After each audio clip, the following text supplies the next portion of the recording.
Okay, listen up. Right after today's digital life hack, we've got a weekend call from the Kim Commando Show. You're going to love it. Ever wonder if your phone is tapped, that someone is listening to all your calls, seeing your texts, photos, and everywhere you go? Here's your sign. Well, 5 signs. Let's start with your phone's battery. Is your battery draining faster than usual? Is your phone hot to the touch? Say yes, and your phone could be tapped. Number 2, your data usage skyrockets, but you're not using a bunch of apps or watching videos. 3, you start seeing strange things. Maybe it's pop-up ads, or an app appears that you didn't download. You get weird text messages full of numbers or letters. Number 4, your phone starts lagging, taking slower to open apps and videos and get your email. And finally, 5, websites look different on your phone. Logos are pixelated or stretched. Now, if your phone is tapped, back up your most important data and do a complete factory reset. Enter to win a brand new iPhone right now at komando.com/win. Staying true to my promise, I've got an exceptional call for my weekend show, the Kim Commando Show, just for you. Gwen in Austin, Texas. Hey there, Gwen. Well, it's kind of a simple thing, but I have recently retired, and my whole career I used a PC with Word, and then I'd come home and use that as well. I used mainly. I used Microsoft Word, the Office Suite.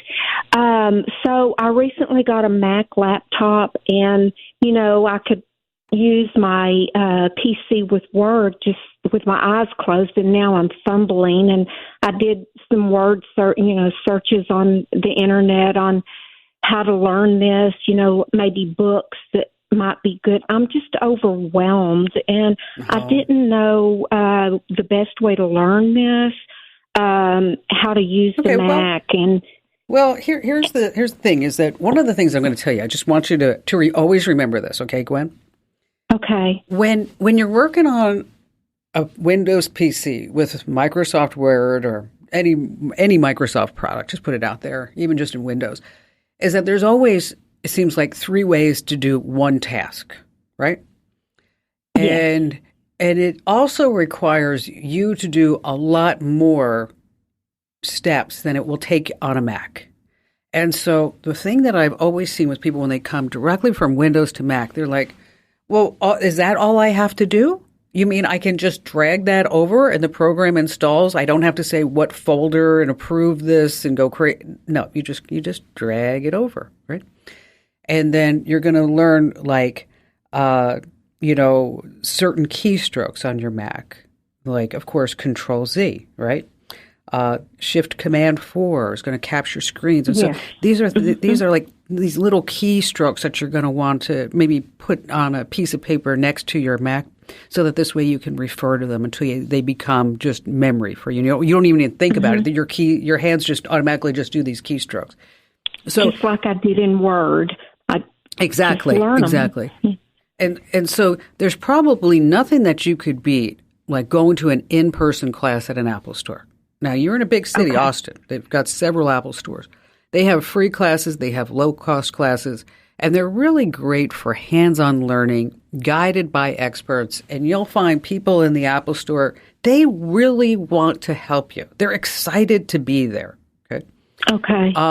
Now, Apple also has, their online support is phenomenal. They have all kinds of online tutorials and support documents.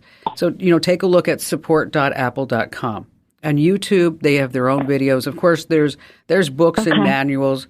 I'm not saying that you're a dummy, but, all those dummy titles, they've been successful for over 20 years because it just works, right? That's funny. That's one of the books I pulled up, so I'm not offended. Yeah.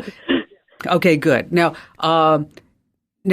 using Pages, which is your version of Microsoft Word, because Pages comes free on your Mac, it also looks like it. It's very similar. And you can, I don't think you'll find that transition to be very difficult, but if you want, you can always purchase Microsoft Word for Mac. Okay. I mean, if you want to just stay with that. But if you don't want to use Word, you can use Pages. Or if you want to use Google Docs. Okay, I'm on a Mac. I have Word on it because certain of the publications that I write for, like the Daily Mail and USA Today and Fox and New York Post, they still like that. They still want to get that docx file, right? So right. So what I do is I write it in Google Docs. I save it as a Word file, okay, and then I open it up in Word just to make sure that it's good, and then I send it off to the newswires because I don't want them, writing me back saying, we couldn't open the file, because that becomes a bit of a trauma.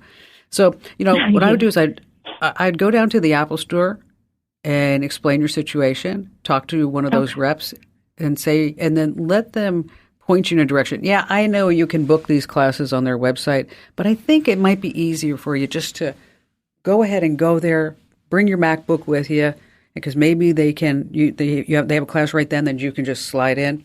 I'll tell you, I was in the Apple Store, I don't know, maybe 3-4 weeks ago, and they were doing a class about digital photography, and I actually stood there and said, wow, these classes are free and they're amazing. And so if you're trying to make that transition from a PC to Mac, definitely check out those in-store classes. Gwen, thank you for your call. Hey, a huge thank you for streaming with me.